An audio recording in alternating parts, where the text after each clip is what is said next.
Disclaimer.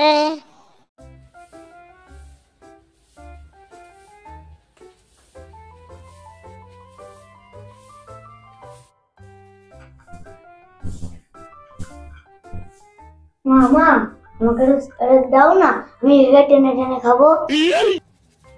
দিচ্ছি বাবা। দাঁড়াও আমি লাইটটা নিয়ে আসি।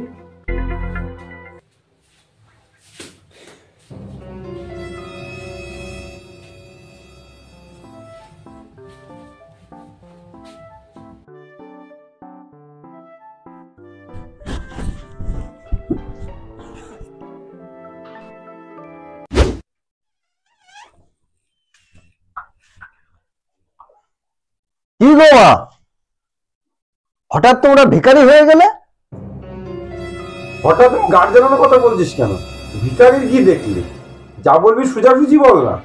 রোজই তো শুনছি খাওয়া হচ্ছে না খাওয়া হচ্ছে না, আবার ঘরে ঘরে সব সিগারেট মারাচ্ছে। মা মা আমাকে একটা দাও না সিগারেট। দেখো বাবা, ভাইয়ের তো শরীর খারাপ, তাই ভাইকে দিই, ভাই খা।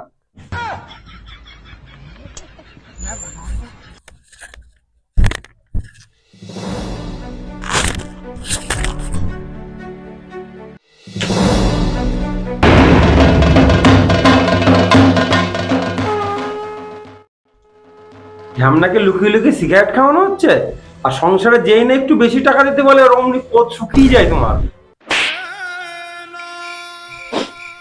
এই ঢ্যামনার পায়খানা কষে গেছে তো, তাই ডাক্তার বলেছে প্রতিদিন একটা করে সিগারেট খাওয়াতে।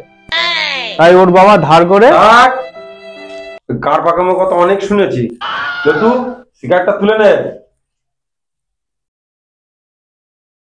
শোনো বৌমা, যার ভাতা যেমন ইনকাম করবে তার ঘরে তেমনই গিলা হবে। চলাই লতু,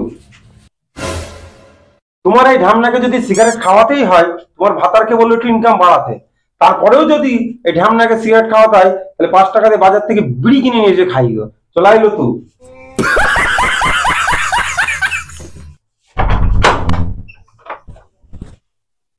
দিদু দিদু আমাকে একটা সিগারেট দাও না, আমি এটা টেনে টেনে খাবো।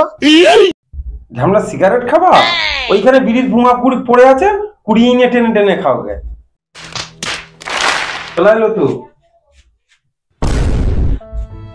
মা মা বলো ওখানে বিড়ির পোট পড়ে আছে, এটা টেনে টেনে খাবো। সারাদিন খাতা পড়ে খাবো খাবো, তোর মরণ হয় না?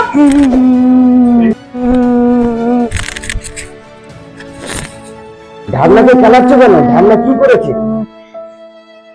আমি আর পারছি না ছোট, তোর মা হয়ে আমি কি ওকে একটা সিগারেটও খাওয়াতে পারবো না?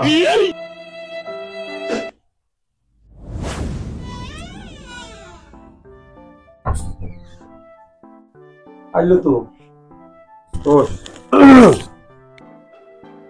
লতু, এটা ওখানে রেখে টেবিলে খাটের তলায় দেখ না, একটা মদের বোতল আছে, বের করতো। ঠিক আছে।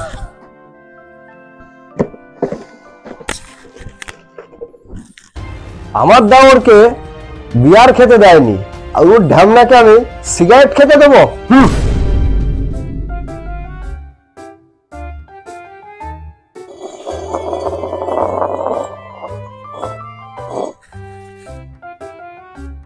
না মা। বস, জানিস লতু, শরীরটা একদম ভালো যাচ্ছে না, তাই কাউন্টার থেকে এই মদটা আনিয়েছি। তবে তুমি ওই সিগারেটটা খেতে পারো। হ্যাঁ, রোজ রাতে একটা করে সিগারেট খাবো। তবে তুমি একা খেও না, বাবাকেও একটা দিও।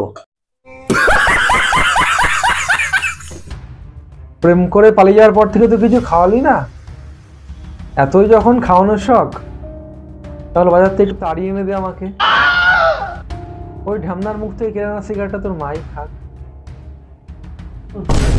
তোমাকে খেতে হবে না।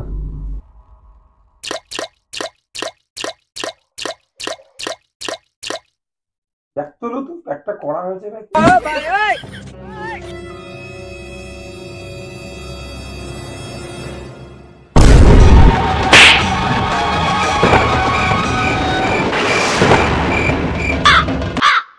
এটা কি ধরনের গার পাকামো? আপনি তো একটু আগে ওই ঘরের থেকে ডায়লগ মারিয়ে আসলেন, যার ভাতার যেমন ইনকাম করবে তার ঘরে তেমনি গিলা হবে। আপনার বুড়ো ভাতার তো 150 টাকা পেনশন। যদি অতই মদ খাওয়ার ইচ্ছা হয় বাবাকে বলুন না ইনকাম একটু বাড়াতে। তারপরেও যদি মদ খেতে অতই ইচ্ছা হয় তাহলে বাজারে থেকে বাংলা কিংবা চুল্লু কিনে নিয়ে এসে খান, কেমন?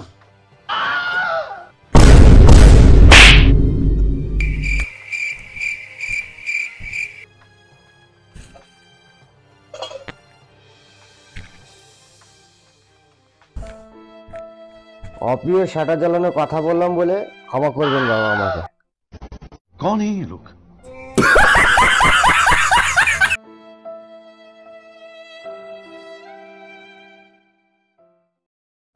কি গো, তোমার সামনে আমাকে এরকম করে গান মেরে দিয়ে চলে গেল, তুমি কিছু বলবে না?